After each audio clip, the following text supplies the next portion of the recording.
Well, it's a great big bill for sure, but it's anything but beautiful. The new tax and domestic policy bill nearing a vote by Senate Republicans is about as ugly as any bill that's come before Congress, at least since the last time Trump was in power. The 2017 so-called Tax Cuts and Jobs Act until now was considered the most regressive piece of legislation that's ever come before Congress, with major tax breaks for corporations and the wealthiest Americans.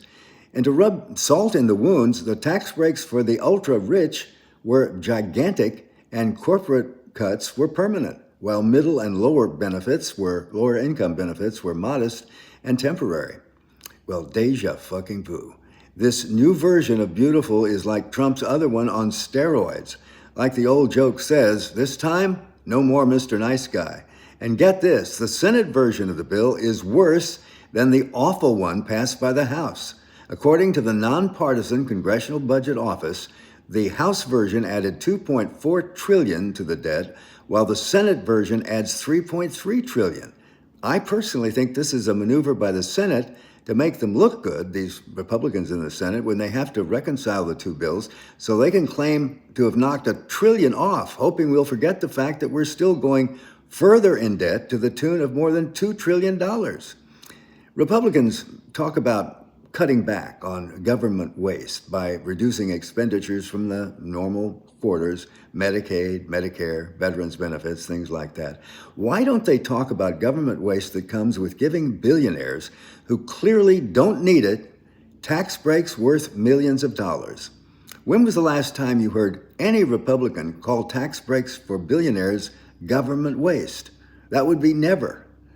Back in 2016, in an interview on CBS, Trump said this. He said, "I'm the king of debt. I love playing with it." He actually said that.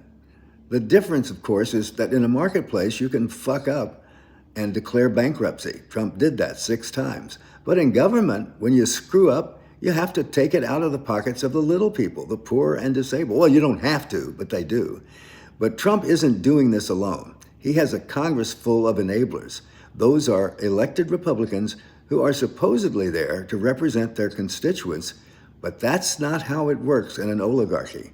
To them, the woke, the great unwashed, are just a bunch of losers who shed crocodile tears over the plight of immigrants from shithole countries who were dumb enough to believe that crap on the Statue of Liberty about giving us "you're tired and poor." What a load.